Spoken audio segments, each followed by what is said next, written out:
Eu acho que ainda a população não está 100% consciente da importância do preparo para engravidar, se não houver alguma situação prévia antes. Hoje, o podcast do Núcleo Tanges recebe a doutora Thaisa Bíscola, nutricionista da equipe e especialista em fertilidade, gestação e pós-parto. Uma profissional que une ciência, sensibilidade e um cuidado humanizado, ajudando a construir saúde desde o início da vida. Muitas pessoas tomando fórmulas prontas que sejam, tal. Os perigos disso para os pacientes se alertarem. Porque a nossa gestação, ela não influencia apenas naquela vida. Hoje a gente sabe que existe um conceito de epigenética, que uma gestação influencia em até 3 gerações futuras.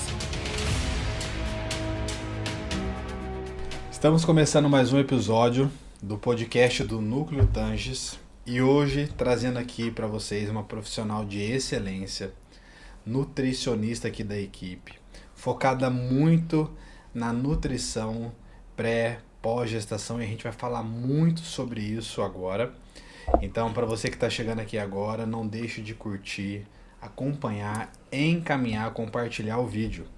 E com vocês, então, Thaisa, muito bem-vinda. Obrigada, Pedro. Obrigada. Thaisa, vamos lá. Te conheço, né? Você está aqui na equipe, né? Sei que você é uma profissional de excelência. E o seu foco, e inclusive você está gestante, né? Tá de quantas semanas? 22. 22 semanas. Mais um menino. Muito bom. Que Deus abençoe, né? Amém. E Thaisa, você decidiu focar, né, um pouquinho em uma área, né? Eu queria que você contasse para as pessoas aqui que estão nos assistindo essa questão da nutrição, o foco que você escolheu, como foi? Conta um pouquinho desse início seu, porque você escolheu essa área específica. Tá. Desde a faculdade eu sempre gostei muito da área materno-infantil, tanto da parte de gestação, quanto da parte de crianças também.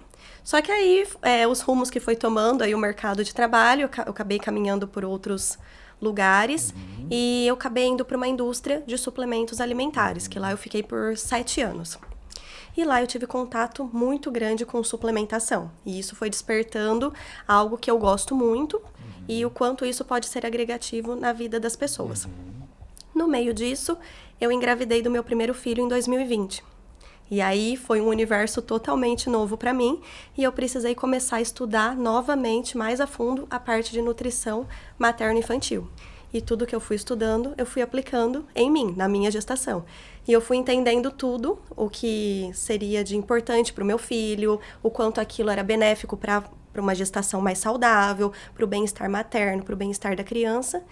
E aí, nesse meio tempo, eu saí da indústria logo após eu ter meu filho, e aí eu embarquei de cabeça na nutrição materno-infantil. Comecei a atender, comecei uma pós-graduação, e de lá para cá o meu grande foco é nessa parte. Fertilidade, gestação e pós-parto, e um pouco da primeira infância também. Legal. Então vamos lá. A primeira parte seria a fertilidade. Isso. Né? Digamos assim, a fertilidade. A segunda? Gestação. Gestação. A terceira? Pós-parto. Pós-parto. E a última? É a infância, a primeira infância da criança, né? E aí, quando a gente fala de fertilidade, a gente já aborda um pouco de saúde da mulher também, Pedro. Muito legal. Então, vamos lá. Muito interessante esse tema, pessoal. E eu até digo, né? A minha esposa, quando a gente conheceu esse universo, eu não conhecia muito a fundo. E eu fiquei muito encantado.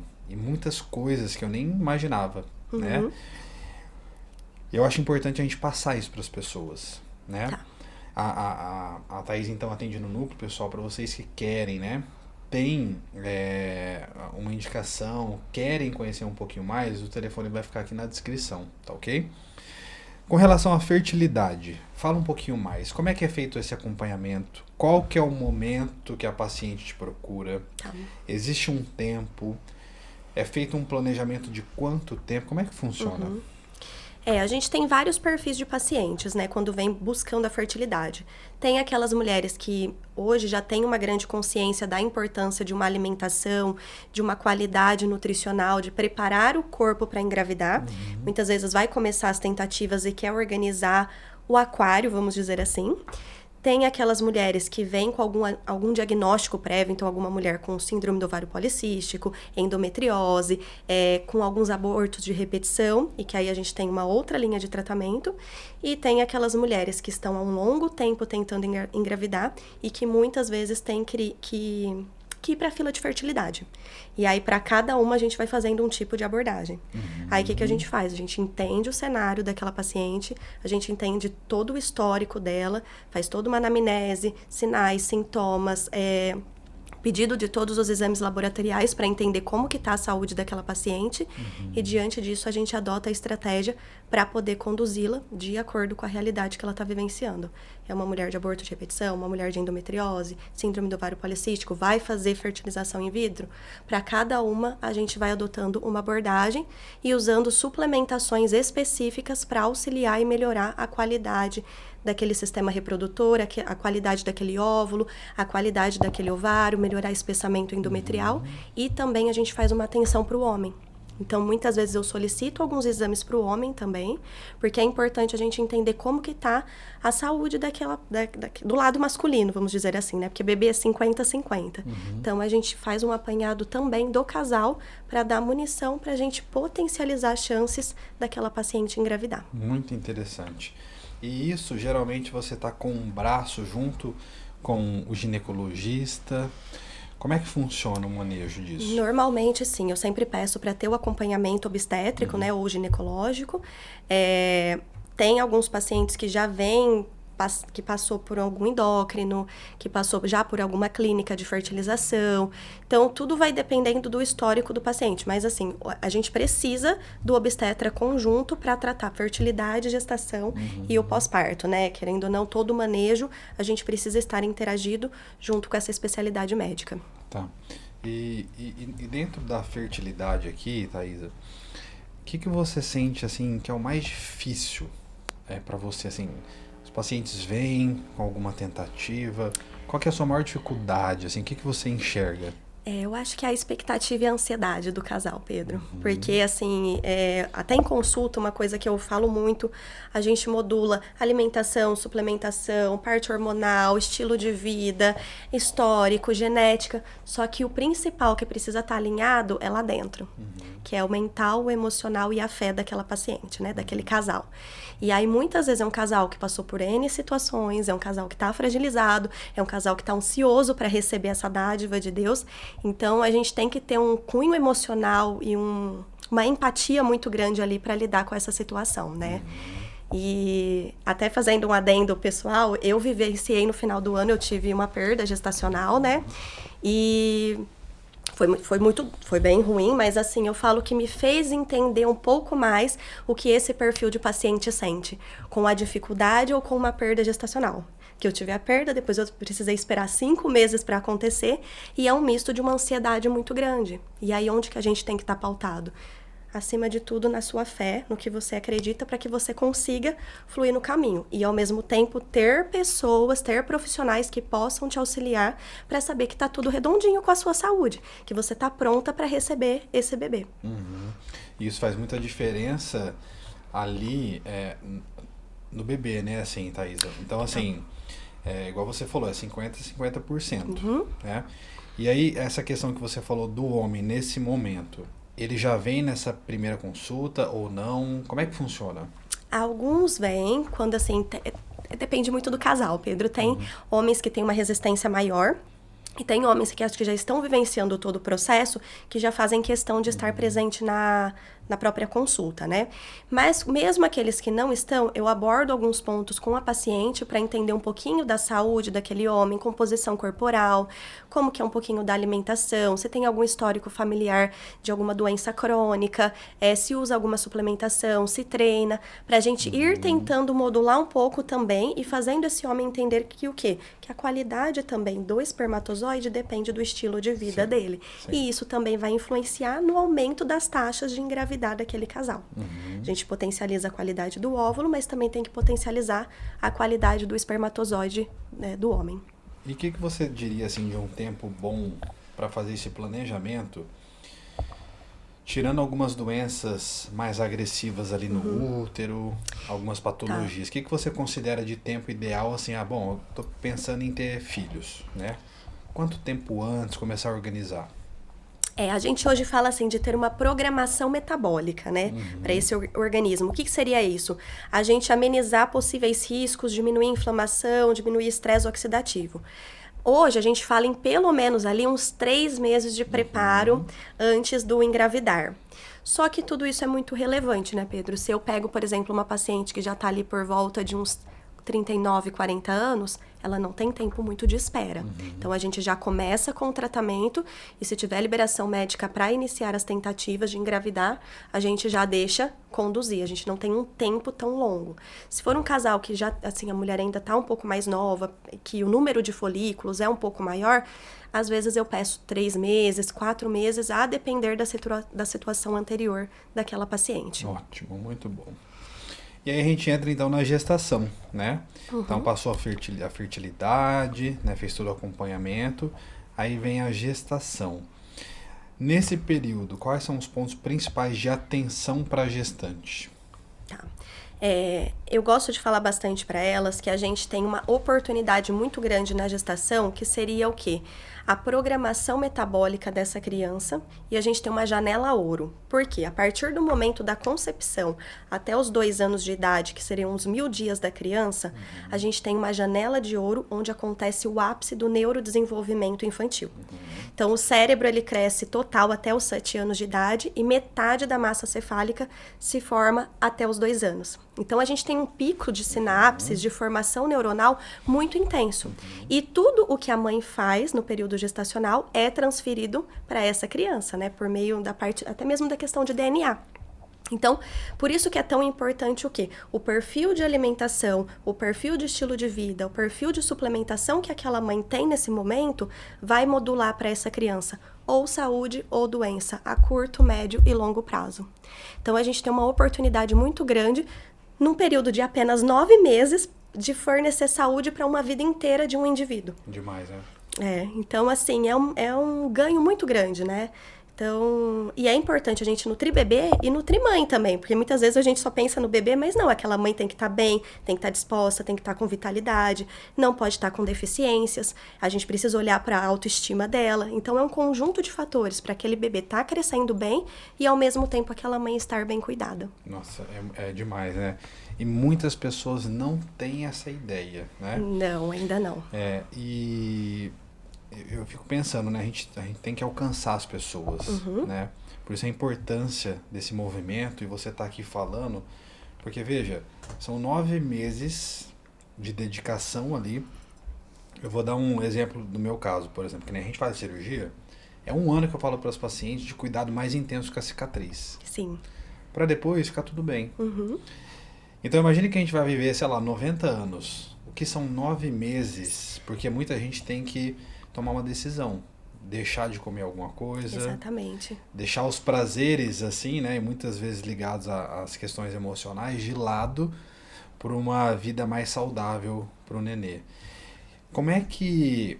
Aí, assim, eu sei que você está nesse foco, mas a nutrição em geral, eu fico pensando, então tem nutricionista que o foco é a perca de peso e tal. Existe essa ideia, existe essa visão deles também para indicar, por exemplo, um acompanhamento desse? Como é que funciona? Você deve ter amigas aí, nutricionistas, que acompanham, por exemplo, só a questão do peso específico, emagrecimento. Sim. Eles têm também essa visão? Isso é passado na faculdade, por exemplo? Não. Tudo isso de gestação eu não aprendi nada na faculdade. Foi depois realmente estudando, fazendo pós-graduação e cursos focados na área de gestante, né? Que é totalmente diferente do que o conceito muito simples que a gente aprende na graduação, né? Eu acho que hoje, assim, até como nas especialidades médicas, dentro da nutrição, a gente tem que estar dentro dos nichos que nos cabem também, né? Então, a gente tem as expertises para cada perfil de paciente.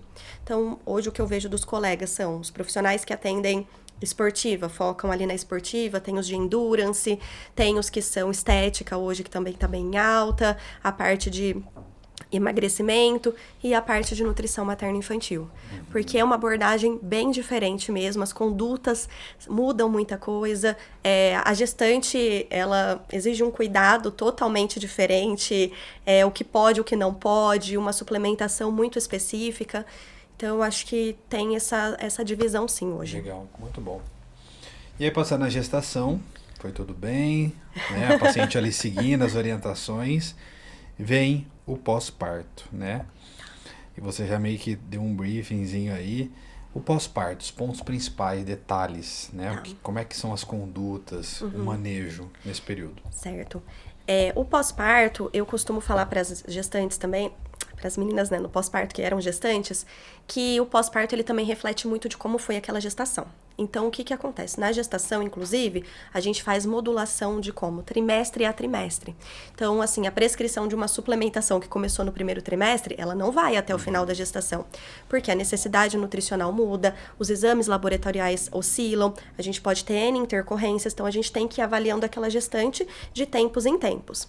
E como foi bem apanhada aquela avaliação e como fluiu toda a saúde daquela gestante também vai refletir um pouco no pós-parto. E aí, no pós-parto, o que a gente faz? Antes de finalizar a gestação, eu peço para a gestante vir por volta de umas 35, 36 semanas. A gente já conversa sobre parto, já conversa sobre pós-parto e já deixa pronta a suplementação para os 3 primeiros meses. Aí, depois desses 3 primeiros meses, eu peço para elas repetirem os exames e aí elas voltam para a consulta para a gente organizar o que é preciso.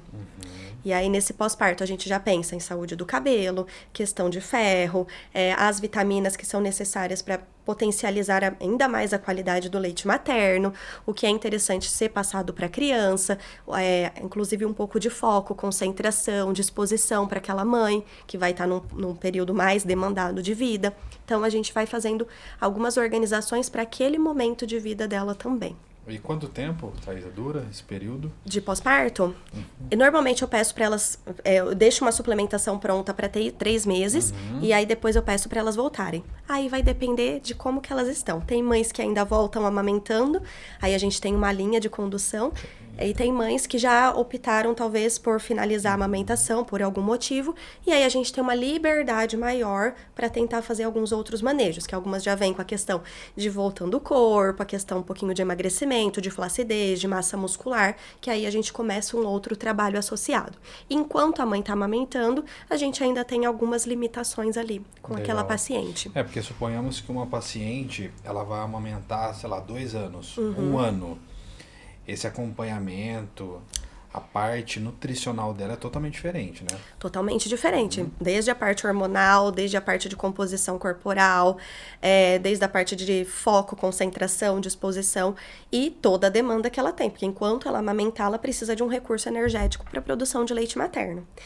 Claro que assim, não precisa vir talvez a cada 2 meses, pode ser um acompanhamento um pouquinho mais esporádico, mas de tempos em tempos a gente precisa fazer um repeteco de exames, precisa entender quais são os sinais, sintomas que ela está sentindo e ir fazendo as adaptações necessárias. Depois de 1 ano, muitas vezes diminui a quantidade de amamentação, porque a criança começa a comer um pouco mais, né, e a questão da alimentação sólida se torna o principal nutriente ali, o principal alimento para aquela criança. Mas mesmo assim, enquanto a mãe manter uma amamentação, a gente precisa fazer alguns ajustes para ela dar conta daquela demanda. E Thaisa, para quem está assistindo e já passou um período, né, desse pós-parto, que está amamentando e tem aqueles processos alérgicos no filho. Sim. Né? Com relação à proteína do leite, sei lá. E isso está envolvido com a dieta da mãe. Como é que é o manejo disso? É muito comum, não é? Sabe? Como é feito? Quanto tempo existe uma restrição da mãe até o neném melhorar? Como é que funciona? Hoje a gente vê muito alergia à proteína do leite de vaca, né? Que a gente sabe? Até mesmo assim, na gestação, a proteína do leite de vaca, a gente usa ela, né, para as mulheres que não tem nenhuma restrição, só que eu sempre peço para eu ter um consumo em esquema de rodízio. Por quê? Ela é considerada uma proteína potencialmente alergênica, que ela passa mais intacta pela nossa barreira intestinal, estimula a produção de anticorpos e, consequentemente, gera N situações a depender do paciente. Tem paciente que tem rinite, sinusite, bronquite de repetição, tem paciente que tem dermatite, enfim. E aí, o que a gente faz? A gente faz um esquema de rodízio. E só uma maneira te interrompendo, pessoal, a gente não está falando de intolerância à lactose. Isso. Né, que é totalmente diferente. diferente. É a questão da proteína do leite, né? Exatamente. A proteína, que a gente, principalmente a caseína, que é uma das partes do leite, né? Que é uma proteína hoje considerada bem potencialmente alergênica e que a gente vê boa parte das crianças vindo com essa condição no pós-nascimento, né? Enquanto essa mãe amamentar, ela precisa fazer uma restrição dessa proteína do leite de vaca. O período inteiro da amamentação. O período inteiro da amamentação. E aí existem alguns protocolos para essa criança, né? Então, a criança que é alérgica, no primeiro ano de vida, a gente não faz exposição à proteína do leite de vaca. Após 1 ano de vida, a gente tem alguns protocolos que a gente começa a fazer alguns testes, e aí começa com um pedacinho da proteína assada, tolera, não tolera, vai evoluindo essa quantidade assada, para depois passar para uma cozida, para depois passar para uma grelhada, para depois fazer um teste com leite in natura.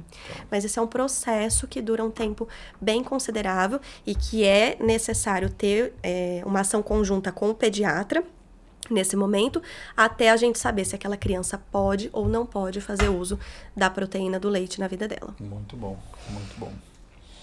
E a infância? Aí chegamos na infância. Aqui você caracteriza essa primeira infância até quanto tempo? De que idade até que idade? Como é que funciona o manejo? Normalmente eu atendo, Pedro, por volta assim do início normalmente o comecinho eu dou mais um suporte para as mães, né? Eu deixo mais com o pediatra, que acho que é o principal mediante ali para os bebês. Só que eu sempre vou dando algum suporte para as mães, né? Muitas vezes a gente precisa entrar com um probiótico, um ômega 3, a gente vai organizando juntas o que é necessário. Próximo aos 6 meses, a gente tem o início da introdução alimentar, que daí eu faço essa orientação para as mães, né? Eu ensino como que é feito, o que pode, o que não pode, janela de imunidade, enfim, a gente aborda todos os itens necessários para aquela mãe conduzir o processo de introdução alimentar. E aí eu faço esse acompanhamento pra gente ver ganho de peso, crescimento, como que tá a aceitação da criança. Normalmente, às vezes, a 1 ano de idade, as mães também voltam, porque tem algumas mudanças a partir dos 12 meses. E aí eu acabo mais ou menos o acompanhamento por volta de 2 anos. Eu não estendo muito o meu atendimento para outras fases da vida. Eu deixo para outras colegas que têm mais essa área de competência. Eu fico mais até esses 2 anos, que é onde a gente fecha os 1000 dias da criança, que seria a primeira programação metabólica, que é gestação, pós-parto, né, a amamentação, ou se porventura não der a fórmula infantil, e o início da introdução alimentar até finalizar os 1000 dias. Muito bom. E Thaisa, pegando todas essas questões, né, essa trajetória, essa cronologia, digamos assim, eu sei que todos os pontos são importantes, óbvio, né? Mas você poderia dizer assim, um desses pontos aqui, que na sua rotina, no consultório, é onde chega mais para você, ou não? Exemplo, eu fico imaginando assim, será que as pessoas procuram mais no pré ali, na fertilidade, ou não? Hora que já está grávida? Ou como é que é a rotina geralmente para quem faz esse acompanhamento? Geralmente elas chegam mais em qual período? Na gestação. Na gestação, né? Entendi. Eu acho que ainda a população não está 100% consciente da importância do preparo para engravidar, se não houver alguma situação prévia antes.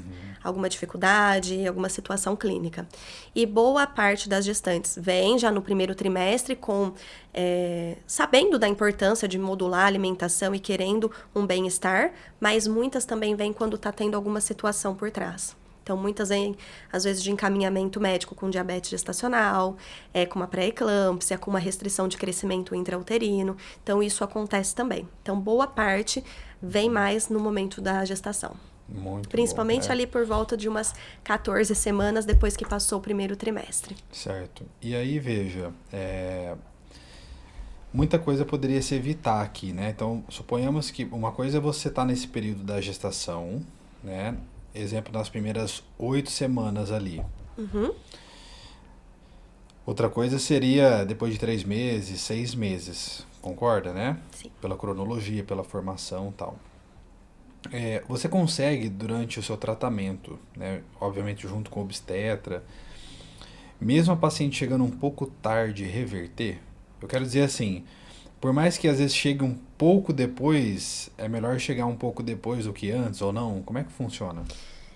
Sempre quando antes é melhor, né, Pedro? Sim. A gente tem mais oportunidades de modulação de várias situações, até porque muitas vezes a maioria das gestantes vem tomando um suplemento pronto de farmácia único e que tá faltando N vitaminas e minerais ali que são necessários para o período. Só que eu falo assim, elas vindo pelo menos entrando no terceiro trimestre, a gente já consegue modular algumas coisas. Porque é o ápice do ganho de peso, o ápice do crescimento e um ápice de neurodesenvolvimento também. Então, acho que o momento que elas conseguirem vir também gera uma oportunidade de bem-estar e saudabilidade para aquela criança. Quanto antes, melhor, mas as que porventura vem um pouquinho mais tardiamente, ainda tem ganhos muito positivos ali, a gente consegue fazer correções muito boas. Normalmente, diabetes gestacional, elas vêm depois das 24, 25 semanas, que é aquele teste oral que faz ali entre 24 e 28. A gente está entrando no terceiro trimestre, mas ainda a gente consegue modular muita coisa para melhorar a insulina, para melhorar a glicemia e para melhorar aquela condição para a mãe e para bebê. Muitas mães vêm também no terceiro trimestre com um bebê que caiu na curva de crescimento. A gente entra com intervenção. Hoje a gente tem muitos suplementos legais que melhoram bastante o crescimento intrauterino e que se a mulher usar certinho, ajustar o aporte proteico, aporte vitamínico, mineral e entrar com essa suplementação, o bebê volta para a curva dele também. Então a gente consegue ter bons manejos mesmo estando no terceiro trimestre. Maior dificuldade se a paciente vem ali com 35, 36 semanas, que aí a gente já está quase chegando no parto e grandes intervenções às vezes são mais difíceis de terem resultado. Você citou redes sociais, né? Muitas pessoas tomando fórmulas prontas que sejam tal. E a gente fala muito no núcleo sobre a verdade, transparência, porque acaba que muitos profissionais também acabam banalizando as especialidades, seja ela qual for. Então, na medicina, nutrição, psicologia, enfim. Na sua área, na sua especialização, você vê muito isso nas redes sociais? Estou te perguntando porque a gente vê muito isso na cirurgia plástica, né? Então, pessoas criando nomes, fórmulas inventadas, coisas assim. Como é que tá esse meio, tá? Que é um foco muito específico, né? Como é que tá esse meio para vocês? Tá muito banalizado, não tá? Os perigos disso para os pacientes se alertarem. Tá um pouco banalizado, sim. Mas eu vejo, Pedro, que tá mais presente, principalmente com foco em emagrecimento e ganho de massa muscular. Eu acho que com gestantes ainda tem uma precaução um pouco maior, sabe? Então, eu acho que não é todo mundo que aborda tanto. Quando a gente vê muita gente fazendo divulgações, essas banalizações são um pouco mais para essa questão aí, emagrecimento e performance esportiva. Ainda na área de gestação, acho que ainda tem um pezinho um pouquinho atrás. Nossa, que bom. E não é todo mundo que domina o que essa gestante precisa, né? Então, porque geralmente essas fórmulas aí que elas já vêm usando, é o que, Thaís, assim? Então, elas podem... Porque, assim, fala-se muito assim, é bom estar tomando sempre ômega 3. Existem crenças, né, nesse sentido. Só que a hipervitaminose também é prejudicial. Sim, por isso que a gente tem que ir sempre acompanhando os sinais e sintomas que aquela gestante está apresentando e ir avaliando os exames laboratoriais em conjunto, né? Então, assim, o que acontece? Essas fórmulas prontas seriam multivitamínicos, que é aquela venda indiscriminada de farmácia, né? Que é ali aquela quantidade recomendada pela RDC, que é o permitido dentro da Anvisa, e que muitas vezes não atinge o que elas precisam. Por exemplo, vitamina B12, que é uma das vitaminas altamente demandadas na gestação, que faz parte do ciclo da homocisteína, vamos dizer assim, né? De metabolização ali para a parte de metilação de DNA. Nesses suplementos prontos, vem no máximo 2,4 microgramas. Aí a paciente chega aqui com uma B12 de 120 no exame laboratorial. Dependendo do grau que tá, a gente chega a 1.000 microgramas. Então, é uma divergência muito grande. Por isso que é preciso fazer o quê? A suplementação individualizada. De acordo com aquela paciente, com o histórico, com os exames, sinais, sintomas, para ela estar ingerindo de fato o que ela está precisando.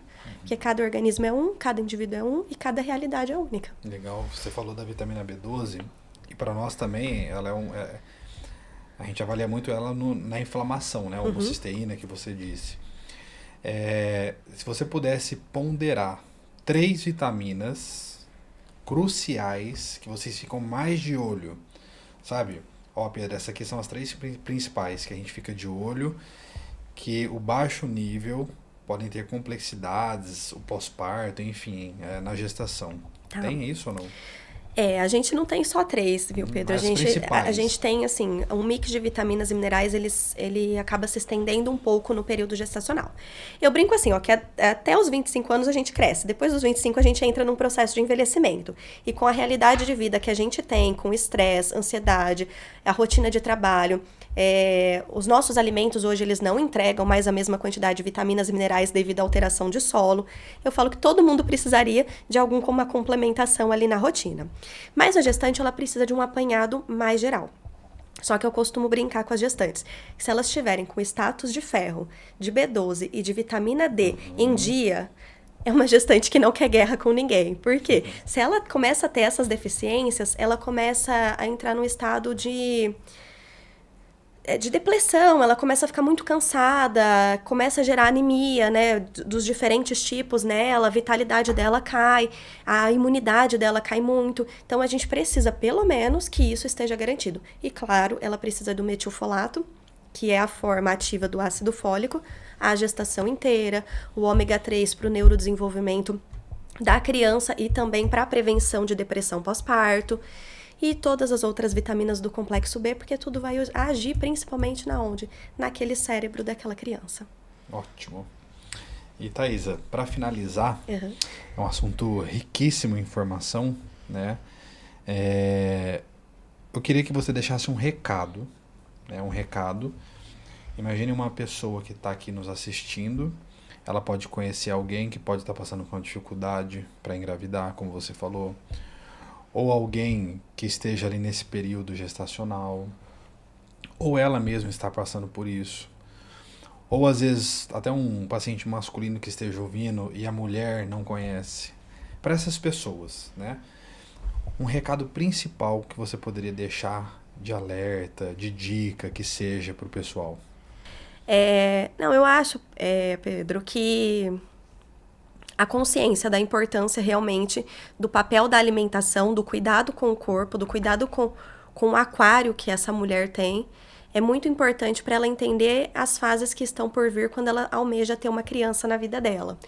E não adianta eu querer tentar engravidar se eu não estiver cuidando do meu bem-estar, da minha saúde, da minha autoestima, estando ativa, estando me alimentando com excesso de industrializados, excesso de ultraprocessados, sem nenhuma riqueza vitamínica e mineral, porque vai estar tudo descompensado. E o que acontece? Não tem um ambiente propício para aquele bebê se desenvolver. Da mesma forma que se na gestação eu também tiver uma conduta alimentar totalmente ruim, isso vai passar para a criança, né? Que hoje a gente sabe, inclusive, que tudo que a mãe come, o bebê já sente o paladar no líquido amniótico. Então, aquela mãe que se alimenta com excesso de açúcar na gestação, criam bebês que vão ter uma dependência maior com o açúcar, porque isso já entra na constituição do próprio DNA da criança. Hoje a gente sabe que excesso de corantes, aromatizantes artificiais, tudo isso também tem impacto neurocognitivo. Então a gente precisa entender a importância da alimentação, que a alimentação ela é preventiva, ela é para promover saúde para os pais e para isso ser passado para as crianças. E, ao mesmo tempo, entender que a gente tem uma responsabilidade muito grande quando a gente pensa em colocar crianças no mundo. Até porque a nossa gestação, ela não influencia apenas naquela vida. Hoje a gente sabe que existe um conceito de epigenética que uma gestação influencia em até 3 gerações futuras. Então, por exemplo, o óvulo que me fez foi concebido na gestação da minha avó, da minha mãe. A minha mãe teve que ter uma qualidade de sistema reprodutor para me ter e fazer que eu nascesse com um sistema reprodutor satisfatório para que eu pudesse ter filhos. Então, a minha avó impactou na minha mãe, em mim e nos meus 2 filhos. Então, a gente tem uma responsabilidade muito grande do quê? De promover saúde para colocar bebês saudáveis no mundo, porque eu acho que é uma das maiores entregas que a gente pode deixar para os nossos filhos. Tanto saúde quanto os valores necessários para eles terem uma vida longa. Muito bom, muito bom. Pessoal, que seja um vídeo de alerta, de atenção, de cuidado, né?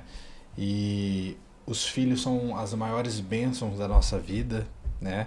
Que a gente tenha isso em consciência. responsabilidade, autorresponsabilidade. Exatamente.